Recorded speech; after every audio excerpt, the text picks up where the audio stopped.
అందరికీ నమస్తే అండి. ఒక ఇంపార్టెంట్ న్యూస్ మీకు అందరికీ షేర్ చేయాలని చెప్పి నేను ఈ వీడియో చేస్తా ఉన్నాను. ఒక కార్పొరేట్ కంపెనీలో పనిచేసే 28 సంవత్సరాల ఒక అమ్మాయి కేవలం యూరిన్ ఇన్ఫెక్షన్ వల్ల అది బ్లడ్కి సోకటం వల్ల మరణించడం జరిగింది. నిజంగా ఎంత బాధాకరం అంటే ఇలాంటి ఇష్యూ రిపీట్ కాకుండా ఉండాలి, మనమంతా కూడా జాగ్రత్తగా ఉండాలి అంటే ఖచ్చితంగా రోజుకి 3 నుంచి 4 లీటర్ల మంచినీటిని ఖచ్చితంగా ప్రతి ఒక్కరం అమ్మాయిలైనా అబ్బాయిలైనా తీసుకోవాలి.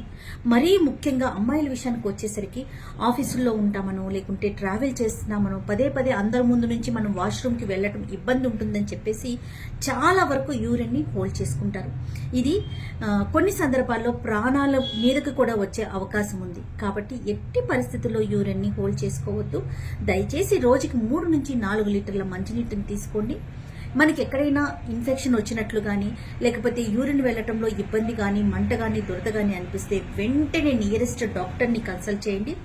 ఈ యూరిన్ ఇన్ఫెక్షన్ అనేది మనం చాలా చిన్నదిగా భావిస్తాం, కానీ కొన్ని సందర్భాల్లో ఈ ఇన్ఫెక్షన్ అనేది బ్లడ్కి వెళ్ళటం అలాగే మూత్రపిండాలకు కూడా వెళ్ళే అవకాశాలు ఉన్నాయని చెప్పేసి నిపుణులు హెచ్చరిస్తూ ఉన్నారు.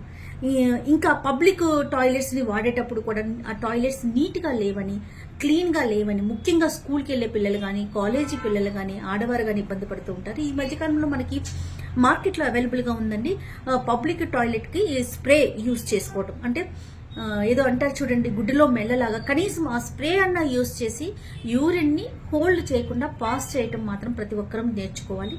దయచేసి ఈ వీడియోని అందరికీ షేర్ చేయండి. Thank you.